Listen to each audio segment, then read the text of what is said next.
when I was a wee lad, 10 or 12 or 13, I used to take a plank or a board, sharpen out the bow and put a mast in it and tow it on a string around the harbor. I used to play around by Everett Poole's dock down there, and Emily Poole wrote for the Standard Times. And one time she wrote that Jimmy Morgan's boat had gone ashore in the storm. But that was the first I started making, and then me and Dagbard Larson made a few boats to play with. I made one for my nephew, Johnny Larson. And then I guess I was 50. And then I started making here the Weathervanes for different people. Made one for Roy Campbell because he'd given me some stuff, and made one for Bjarne Larson. And then my wife had the shop, so I started making, first it was the Weathervanes, and then people didn't want the Weathervanes, they wanted to hang them on the wall, so I put a strap on them so they could hang them on the wall. How did you figure out how to do that? That's pretty fine carving. If I could see a picture of a boat broadside so that it wasn't at an angle, and I'd measure the bow and measure the stern, and I got the shape, the height of the bow, the height of the stern, the men, and the rigging. That's pretty much what it should be according to the scale. But it's not nowhere near exact. I don't intend for it to be. What would you make them out of? What kind of wood? Well, first off, I use pine, but the pine don't like the rain, and it rots pretty quick. So after that, I used cedar and hard pine, wood that would stand up in the weather. And what were the tools? Well, the tools? Well, mostly I just use a razor knife for the men, but for the cutting out the shape of the boat, I used a bandsaw. I got a table saw in the cellar, and one time I had 3 bandsaws. That is the 3 Bells. That boat was built in Maine. Eddie Athen brought her down, and her name then was the Lida and Dick. So Tom Tilton bought it. She was a pretty little boat. I think she had a Mac in her when he first bought her, and then he took her over to McDougall's and put in a 671. There was an engine they called Mac. You've heard of Mac trucks. Well, they made a marine engine, and he had trouble with that, and so they took it out. Why was this called the 3 Bells, do you know? Yes, his daughter. He had 3 daughters.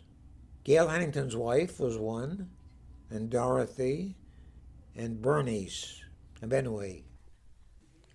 So this one has a steadying sail. Yep, they called that the riding sail. It wasn't for propulsion, it was to steady a boat. You got that right. The steadying sail.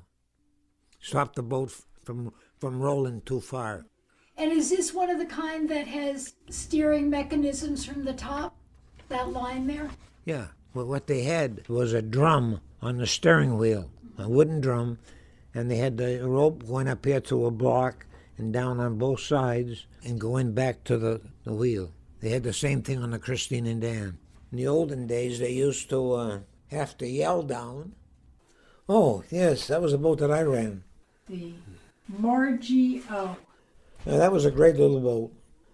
I didn't get the hull exactly right, but that boat was built in Maine. These 2 fellows to Block Island had her built, and Herbert Slater bought it. And he had it down here.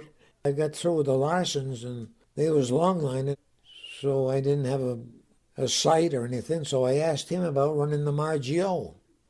So me and Willard Martin went sword fishing, the 2 of us, and then Eric wanted to know if he could join us. So he did, so the 3 of us. And we got 100 and some odd fish that summer off the Nomans. We got 14 one day. But that was a nice little boat. She was very able, and she was rigged. She had a rudder overboard over the stern. Didn't have a steering wheel. Had a tiller. So the line was made to that. It's a pretty boat. Oh, yeah, she was an able little boat. How long was she? Oh, she was only about 30 some odd feet. In the middle of the boat here, there was a well. And on the side of the well was fish pens.